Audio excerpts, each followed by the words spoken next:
Eh, la cruz como fenómeno espiritual tiene dos dimensiones, para mi modo de ver. Dos dimensiones. Una es la dimensión del sufrimiento.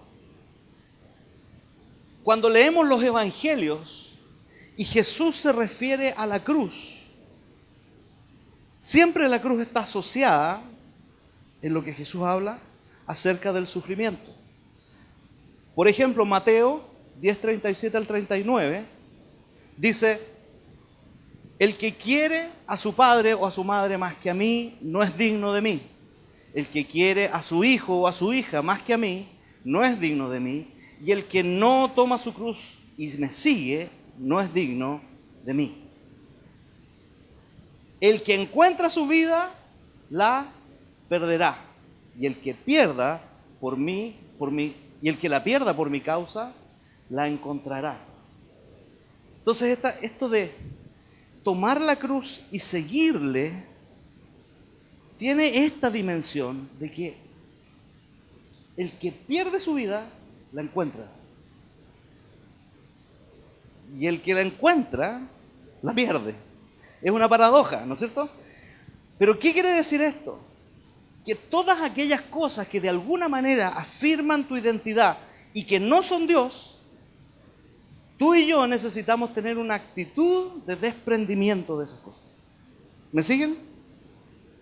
Todas aquellas cosas que en tu vida cobran tal relevancia que en algún momento tienden a ser como una muleta que reemplaza la dependencia de Dios, esas cosas tienes que tenerlas como algo pasajero.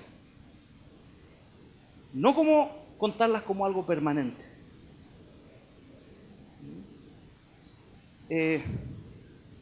Me pasó a mí hace poco con mi auto. Yo nunca he sido muy fanático de andar limpiando el auto, arreglando el auto, pintando el auto. Mis hijas están aquí, pueden decirlo. Mis hijas pueden decir un fuerte amén. Porque en realidad me carga gastar todo un sábado en lavar el auto, lo encuentro último. Y llevarlo al mecánico, y si tiene un ruidito, así que hay que llevarlo. Yo no soy así. Pero un día dije, voy a viajar, entonces voy a arreglar el auto, voy a amononarlo un poco. Entonces invertí lucas. Le cambié correa, le puse frenos nuevos, en las cuatro ruedas les cambié las pastillas, las balatas, todo lo que saben, los que saben mecánica saben de eso. Hasta casi le metí perfume, pero yo lo dejé eso. Y cuando salimos de viaje, yo dije, wow, vamos en un auto por fin decente, bacán. Y de vuelta, ¡fa!, me chocan. Fue como... es como que el Señor no me deja, así que en algún momento diga, wow, qué bacán mi auto. No. Como que... Y a eso me refiero, como que si tú de alguna manera basas tu autoestima, tu identidad en algo que no es el Señor, es mejor que lo cuentes como algo pasajero. ¿Por qué? Porque esas cosas desaparecen, esas cosas se van, esas cosas no duran.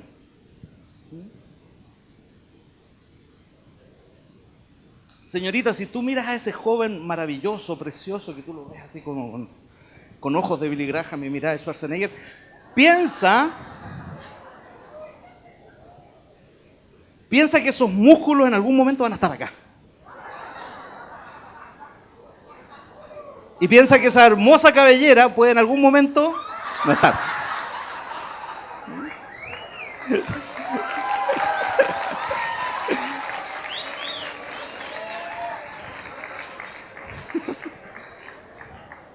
Joven, si tú miras a esa hermosa niña preciosa, ¿sabes qué? Yo te invito a algo. Esperen un poquito. Si tú te estás fijando en alguna niña y la ves hermosa, preciosa, son todas muy lindas en realidad. Las encuentro muy bonitas. Pero ¿sabes qué? Si tú te estás fijando en alguna de ellas, yo te aconsejo algo. Conoce a su mamá. Porque ella, en 20 años más, va a ser igual, ¿a quién? A su mamá.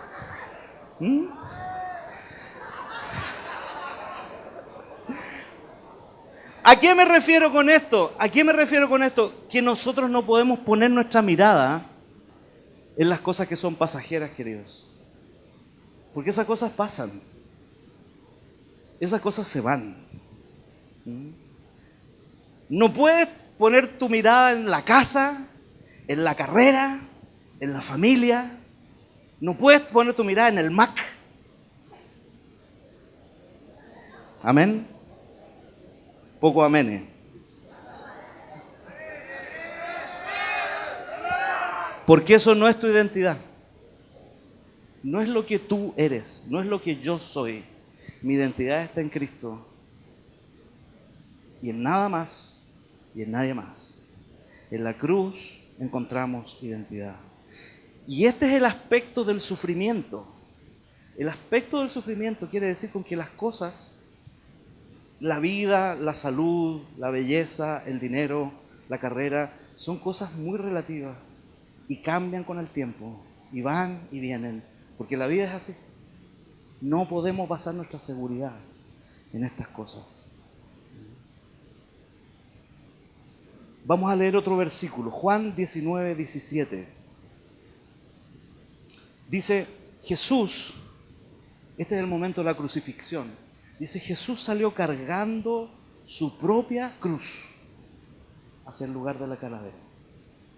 El Señor cargó, dice la Biblia, su propia cruz.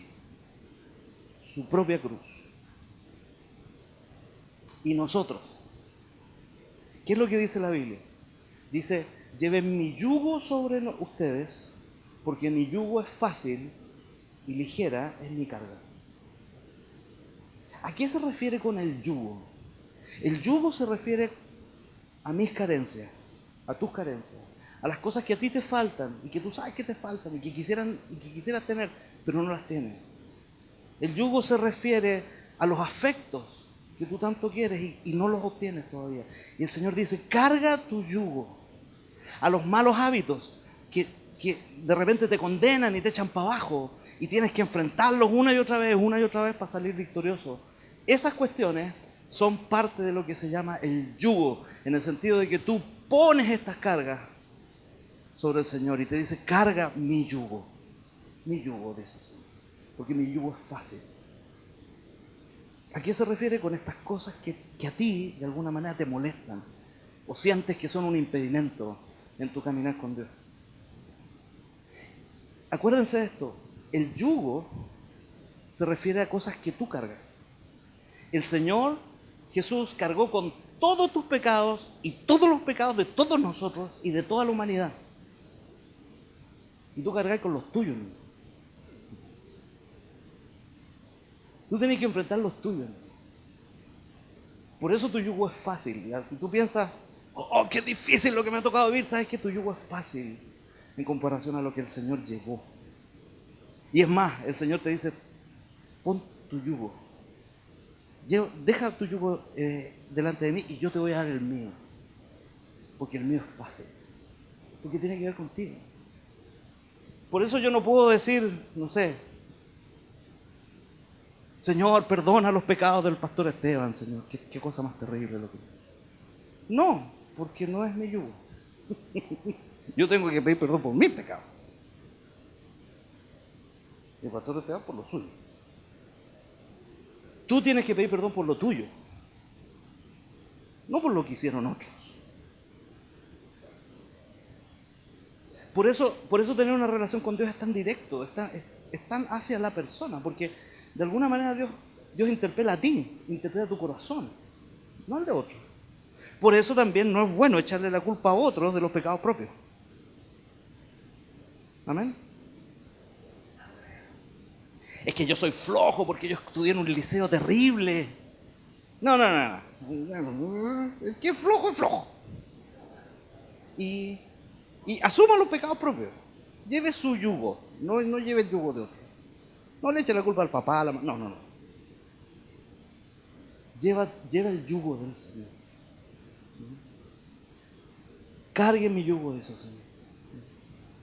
Él llevó en la cruz todas nuestras enfermedades, todos nuestros dolores, todos nuestros pecados y los de toda la humanidad. Por lo tanto, Por eso el Señor dice, mi yugo es fácil.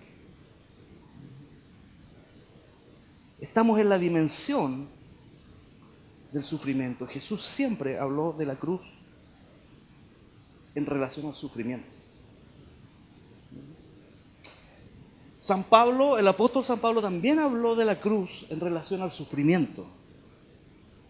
En Gálatas 5, del 24 al 25, dice esto: los que son de Cristo Jesús han crucificado la naturaleza pecaminosa con sus pasiones y deseos. Si el Espíritu nos da vida, andemos guiados por el Espíritu. Los que son de Cristo han crucificado la carne. ¿Qué otra dimensión, otra parte del sufrimiento es esto? Tú y yo podemos vencer el pecado personal. ¿Amén? Porque los que son de Cristo han crucificado, ¿qué dice? La naturaleza pecaminosa, con sus pasiones, con sus deseos. No tenemos la excusa de decir, ay, es que es tan difícil. No. Hemos crucificado la carne. Cuando tú le dijiste al Señor, sí, Dios agarró tu carne y ¡pah!, la clavó ahí. Que tú quieras sacar el pedazo de charqui es otra cosa. Pero el Señor lo crucificó ahí.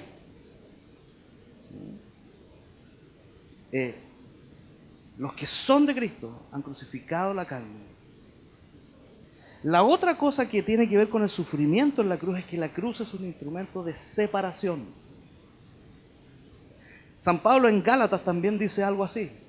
Dice, los que tratan de obligarlos a circuncidarse, lo hacen únicamente para dar una buena impresión y evitar ser perseguidos a causa de la cruz de Cristo. La cruz de Cristo es algo que nos separa de otras personas.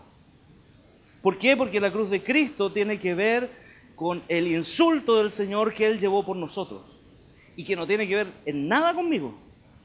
Yo no hice nada para merecer que Jesús me amara al punto de entregar su vida por mí. Yo no hice nada, pero Él me amó. Y eso no es orgullo para nadie. En esta sala, probablemente por décadas ha habido gente que se ha graduado de cuarto medio, qué sé yo, producto de esfuerzos de años. Y nuestra cultura está basada en el esfuerzo de años, pero cuando tú hablas de un evangelio que es gratuito, que es por gracia y no por obras, estamos hablando de algo en lo cual tú y yo no tuvimos nada que ver. Él lo hizo por ti, Él lo hizo por mí.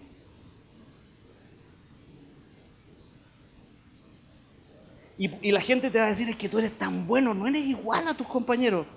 Y tú puedes decir, sí, en realidad no tiene nada que ver contigo. No tiene nada que ver contigo. Es lo que Jesús hizo en ti. Ay, es que tú eres tan bueno. No, es que yo vengo de una familia maravillosa, en realidad. Somos cristianos de muchos años. Tenía un profesor de instituto bíblico que decía, eso es basura.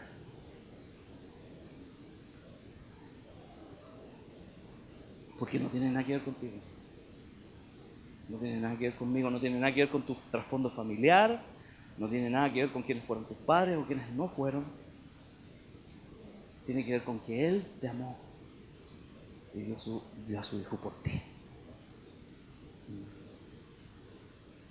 Y la persecución tiene que ver con que tú y yo no hemos hecho nada, no hemos hecho nada, no merecemos nada.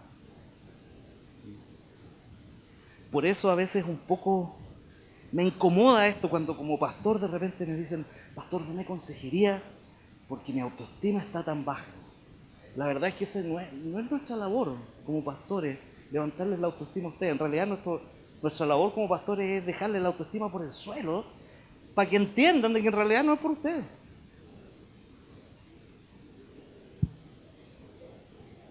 Es que soy tan penca. Sí, si eres bien penca. Súper penca.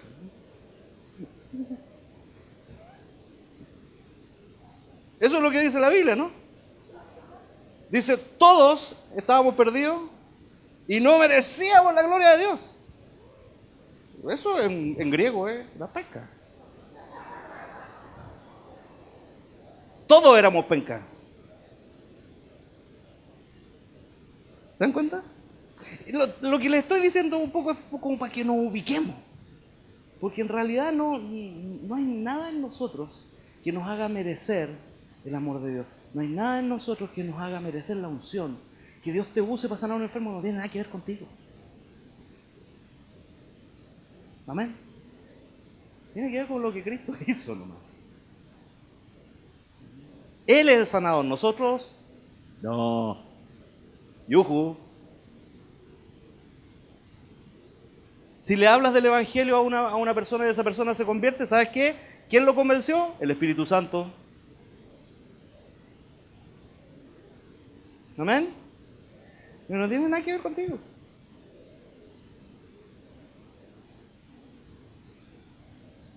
Repita esto después de mí, soy penca. Admítelo. Soy penca. Algunos me miran así con cara de ¿qué está diciendo? Sí, eres penca. Eso es lo que dice la Biblia. No discuta conmigo. Pero hay uno que se levantó y murió por todos los pencas.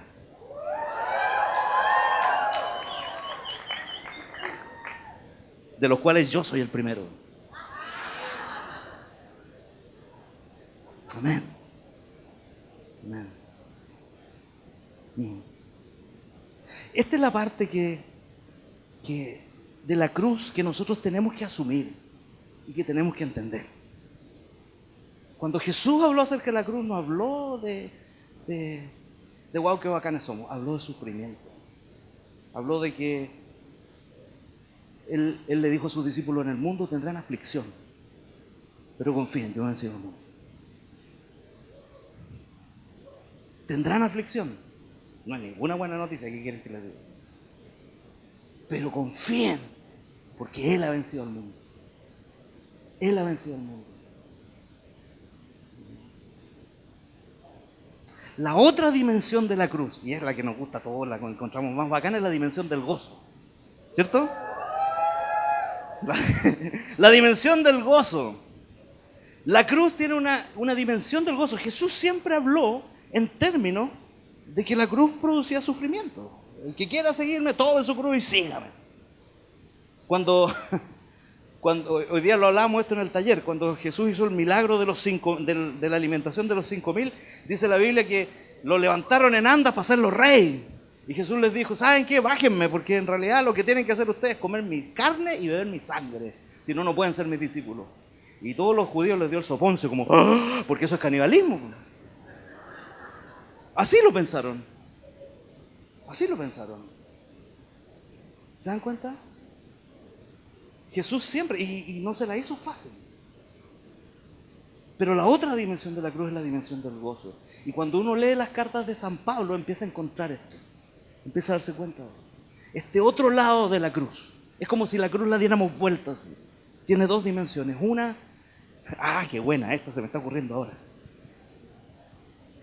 Hay una dimensión de la cruz que es con Cristo muerto, sangrando, sufriendo, doliéndose.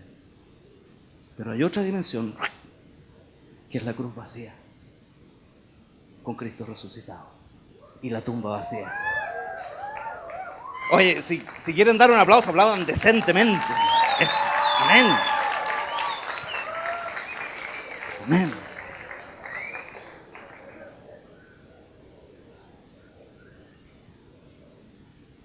Primero, la cruz, y anótenlo esto, la cruz es un instrumento de reconciliación.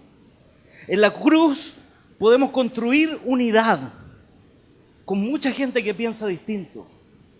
Efesios 2:14 dice, porque Cristo es nuestra paz y de los dos pueblos ha hecho uno solo, se refiere a los judíos y a los gentiles, derribando mediante su sacrificio. ¿Dónde se sacrificó Cristo? En la cruz. El muro de enemistad que nos separaba, pues anuló la ley con sus mandamientos y requisitos. Esto lo hizo para crear en sí mismo de los dos pueblos una nueva humanidad, al hacer la paz para reconciliar con Dios a ambos en un solo cuerpo, ¿mediante qué? ¿Mediante qué? La cruz. Por lo que dio muerte a la enemistad.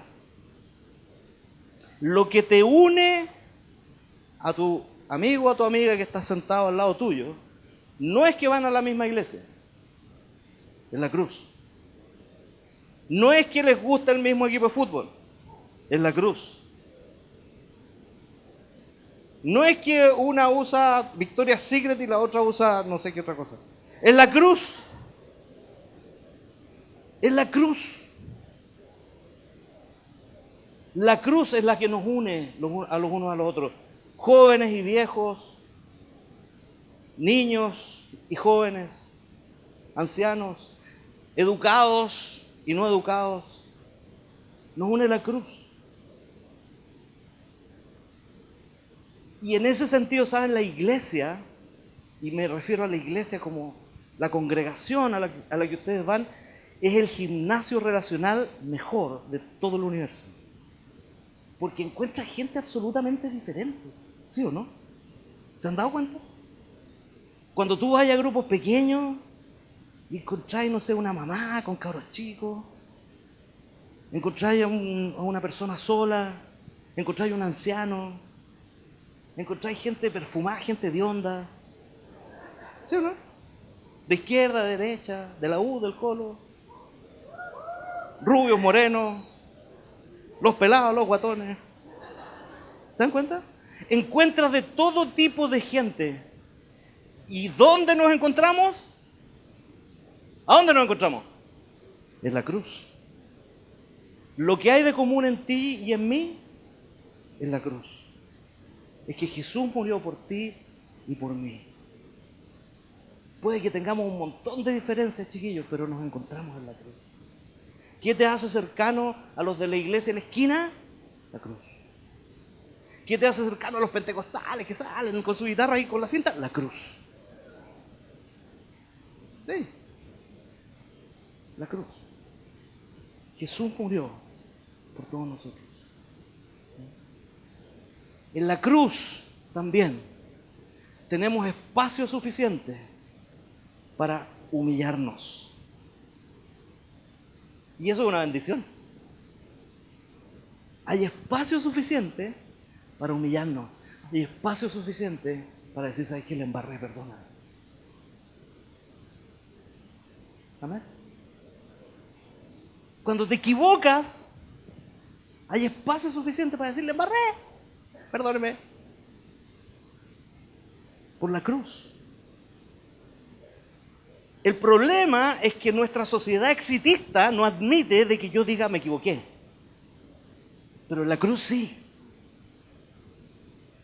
Puede que en tu trabajo, puede que en tu colegio, puede que en la universidad no admitan que tú te equivocaste. Entonces te dicen, no, si yo te mandé el mail. Pero en la cruz no tienes que hacer eso. No tienes que decir yo pequé por culpa de él. No. Y ese fue el gran problema de Adán y Eva. Porque se echaron la culpa entre ellos. Adán le preguntó, Dios le preguntó a Adán, ¿y qué pasó? ¿Y qué dijo Adán? La mujer que tú me diste, yo, a mí que me registren, yo mandé el mail. Adán le echó la culpa a la mujer le echó la culpa a la culebra, y la culebra, como no tenía nadie más, ya. Pobrecito, ¿me entiendes? Pero es lo mismo que hacemos nosotros. Nos escondemos cuando cometemos errores. ¿Qué es lo que dice la palabra? Confiesen sus faltas unos a otros y oren unos por otros para que sean sanados. En la cruz. En la cruz. En la cruz nos encontramos. Colosenses 1:24. Otra cosa que ocurre en la cruz. En la cruz sufrimos menos. No voy a decir en la cruz no sufrimos, sufrimos menos. Colosenses 1:24 dice, ahora me alegro en medio de mis sufrimientos por ustedes. Y voy completando en mí mismo lo que falta de las aflicciones de Cristo en favor de su cuerpo, que es la iglesia. ¿Saben? Hace algunos años atrás en internet hice como estos tours guiados por el lugar donde San Pablo estaba prisionero en el último tiempo, porque esta carta de los Colosenses fue escrita ya en los últimos meses que Pablo estaba preso. Y es impresionante porque la cámara así como es bacán, porque tú entras y es como, no sé si alguien ha hecho esos tours así por internet alguna vez, por museos, cuestiones así, es súper bacán. Y entras, es un edificio y entras a un subterráneo, es un subterráneo oscuro, y el lugar donde estaba Pablo encarcelado era una cosa que medía, no sé, 1,80 m, más o menos, frío, oscuro, todo de piedra por todos lados. No se veía una cama, no se veía una letrina, no se veía nada. Era un cuarto de roca sólida, fría. Y ahí estaba encerrado Pablo. Y cuando tú lees la carta a los Colosenses, el tipo parece que estuviera en Miami. ¿Sí o no? ¿Has leído la carta? Lean la carta a los Colosenses. Pero cuando lo lean, recuerden esto. Pablo estaba en una mazmorra, encerrado, en un lugar oscuro, solo. Todos lo habían abandonado. Y esperando su sentencia. Y Pablo dijo esto: ahora me alegro en medio de mis sufrimientos. Me alegro en medio de mis sufrimientos por ustedes y voy completando en mí mismo lo que les falta de las aflicciones de Cristo en favor de su cuerpo, que es la iglesia. ¿Qué quiere decir este versículo? De completar lo que les falta a los favores de Cristo. O sea, que a Cristo le faltó sufrir, entonces él tenía que completar. No, no. En realidad lo que está hablando es un lenguaje metafórico para decir que por ser cristianos de alguna manera, cuando sufrimos, estamos recordando lo que sufrió Cristo. Unos piensan que el sufrimiento es como, no, es que tenemos que evitar el sufrimiento. Pero ¿sabes qué? Cuando tú y yo sufrimos por alguna cosa en la vida, de alguna manera, cuando nosotros somos creyentes, eso nos recuerda el sufrimiento de Cristo. Él sufrió infinitamente más que tú y yo. Él llevó el peso del pecado y de las enfermedades de toda la humanidad, en todas las generaciones, a vida y por haber. Y cuando nosotros sufrimos, en algún sentido, estamos compartiendo el sufrimiento de Cristo. Les recomiendo un libro. A mí me gusta recomendarle libros a la gente. Sí, C.S. Lewis, escribe El problema del dolor. Léalo. Ahí está. C.S. Lewis, El problema del dolor. Él parte diciendo esto: cuando yo era ateo, mi gran argumento era cómo un Dios amoroso, bueno, hace sufrir a la gente. No puede existir un Dios así.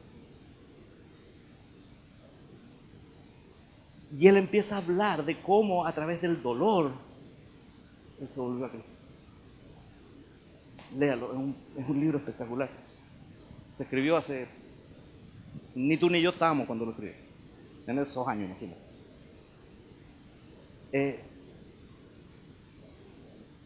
Entonces, cuando experimentamos el dolor, cuando experimentamos en alguna medida pequeña el insulto, la ofensa de nuestros compañeros por ser cristianos, ¿sabes qué? En algún momento estamos recordando, evocando el dolor que Cristo sufrió. Me impactó mucho esta imagen hace un par de semanas atrás. No sé si conocen esto es un grupo de jóvenes católicos que fueron a proteger su iglesia en Argentina, en Salta, porque un grupo de personas partidarios del aborto y feministas querían hacer incendiar la iglesia. Y ellos supieron esto y se pararon enfrente de su iglesia y se pararon así agarrados por los brazos para que esta gente no entre. Y enfrente de ellos la gente los escupía, las mujeres se sacaban la ropa y hacían escenas sexuales, provocándolos, insultándolos, pegándoles, echándoles spray en el cuerpo para provocarles. ¿Sabes qué? ¿Qué es lo que estaban haciendo? No solamente protegiendo a la iglesia. Cuando tú pasas por ese tipo de cosas, de alguna manera, evocas lo que vivió el Salvador. Y estás siendo ejemplo para los creyentes en el sufrimiento. Eso es San Pablo.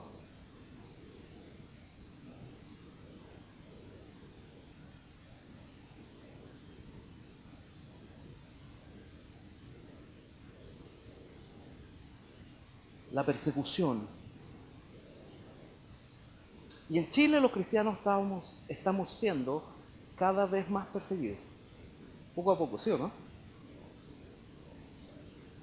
La persecución trae sufrimiento, pero el sufrimiento, para los que aman a Dios, dice la palabra, todas las cosas nos ayudan a bien. Y el sufrimiento, de alguna manera, evoca lo que Jesús sufrió. Nosotros no tenemos derecho a decir no sufrimos, porque no tenemos un Salvador que sufrió, pero tenemos un Salvador que resucitó de la muerte. Amén. Me creen poco, pero no me van a creer.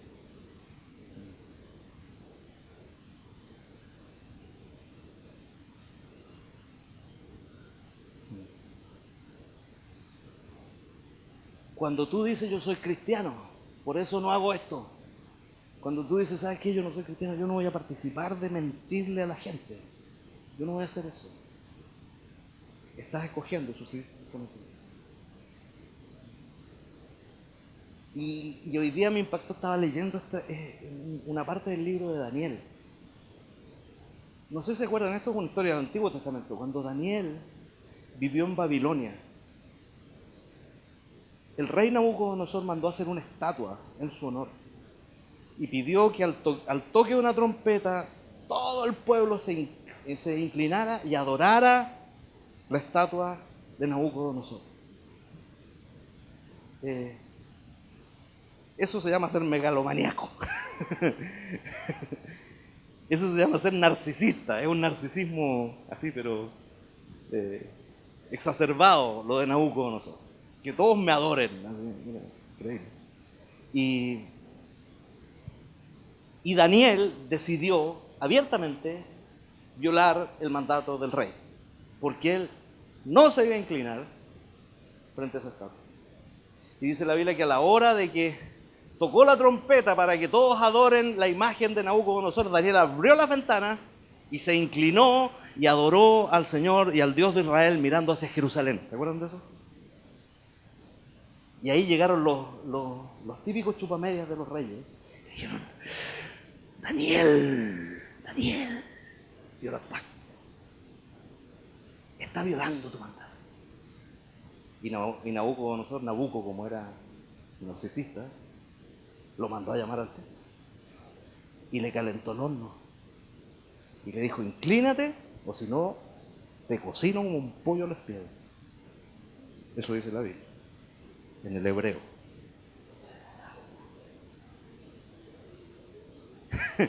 Pero miren lo que dijo Daniel, y yo anoté este versículo. Le dijo, si se nos arroja al horno en llamas, el Dios a quien servimos puede librarnos del horno y de las manos de su majestad. Pero aún si nuestro Dios no lo hace, así sepa usted que no honraremos a sus dioses ni adoraremos su estatua. Porque nosotros pensamos que a veces por hacer el bien nos vamos a salvar, y a veces sí, pero a veces no. A veces por no querer engañar al público, renunciamos a un trabajo y puede que Dios nos dé otro, pero de repente no.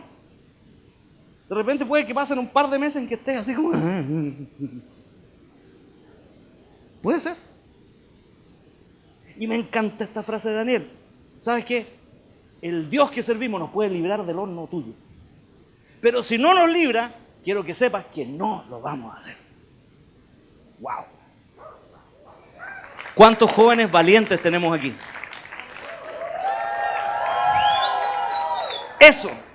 Eso. Tú y yo no estamos llamados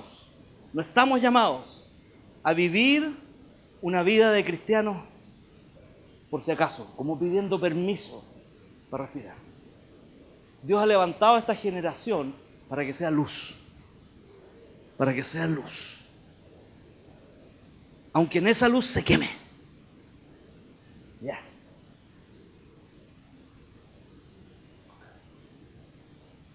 En la cruz, lo último, en la cruz hay libertad.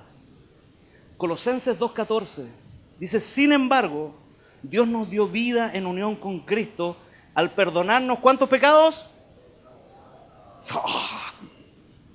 Ya están durmiendo ya. Dios nos perdonó ¿cuántos pecados?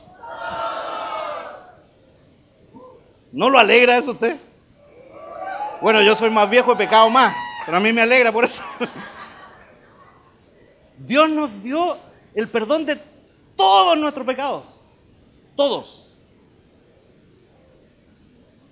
El Señor te ve a ti y me ve a mí, no a través de mis pecados, nos ve a través de Jesús.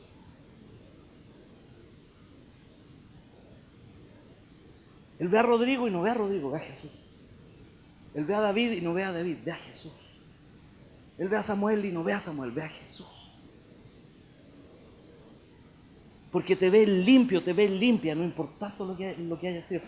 Tú entregaste tu vida a Jesús, Dios te perdonó todos tus pecados. Todos. Él los lanzó así a lo más profundo del mar, dice la palabra. ¡Wow! A lo más profundo del mar. Él anuló, dice, miren qué buena.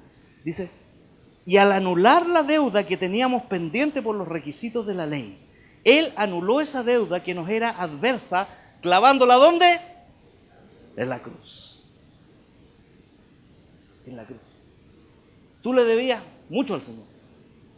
Mucho. Estás súper endeudado, estás acogotado. Pero Él clavó esa deuda en la cruz. Y te dijo, ¿sabes qué? No me debes nada. Cuando alguien te perdona una deuda, ¡wow! Cuando debes mucha plata, ¡wow!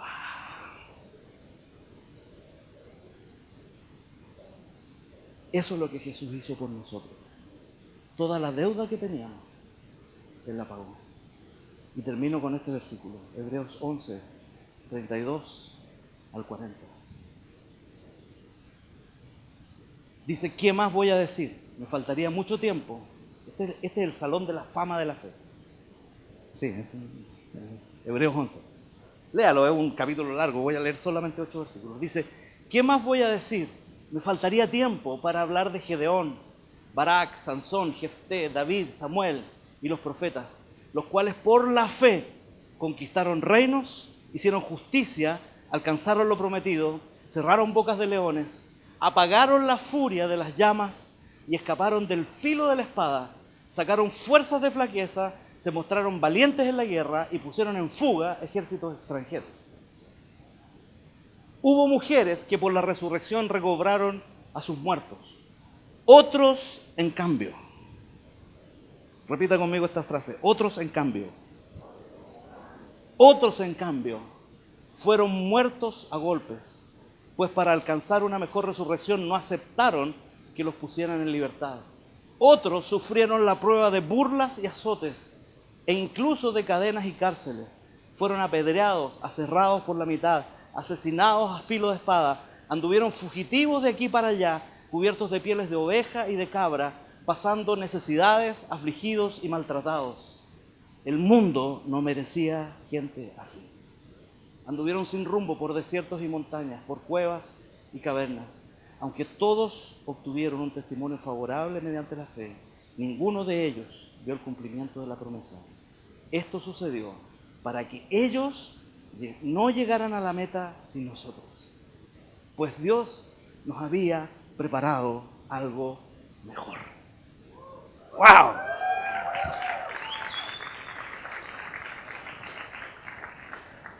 Cuando estés sufriendo, recuerda esto, hay alguien más que te está esperando. Hay alguien más que te está esperando. Hoy día en la mañana en el taller hablaba acerca de un misionero que se llama Dietrich Bonhoeffer, un pastor luterano, que en los años 40 murió asesinado por los nazis en un campo de concentración en la Segunda Guerra Mundial. Dietrich Bonhoeffer escribió el libro acerca de la iglesia que más ha revolucionado la historia de la iglesia en el siglo XX, que fue el libro Vivir en Comunidad. O sea, ese libro ha sido la guía para la gran mayoría de las iglesias protestantes de aquí para adelante en relación a lo que es comunidad, en relación a lo que es eclesiología. Y ese hombre murió sin alcanzar lo prometido. Pero el fruto de su vida, solamente él va a saber eso en el cielo. Que tú mueras no significa derrota. Que tú mueras significa que estás siendo sembrado para traer fruto. Y ese fruto no solamente va a ser cosechado en ti, sino en otros que te van a seguir. Cuando tú mueres a tus deseos pecaminosos, ¿sabes qué? Eso es siembra. Es siembra. No es siembra para ti nomás, es siembra para tus hijos. Es siembra para tu futura esposa. Es siembra para tu futuro esposo. Es siembra para tus nietos.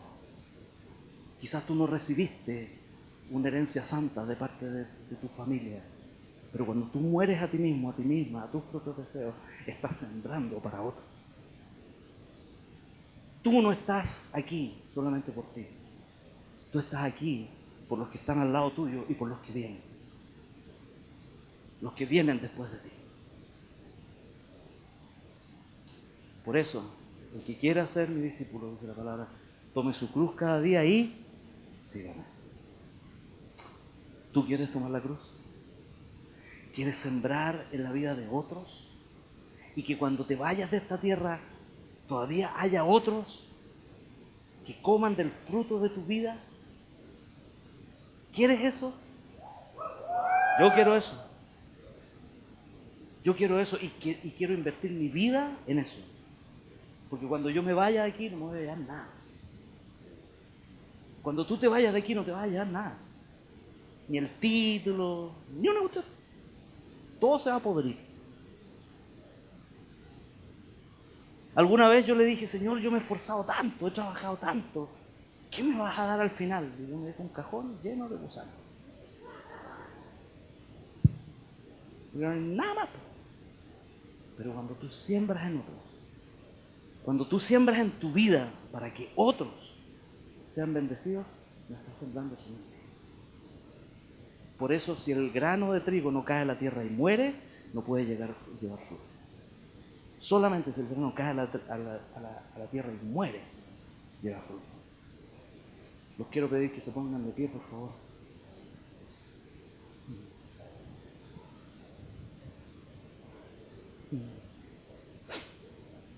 Voy a pedir a los pastores que se pongan ahí a los lados, sí.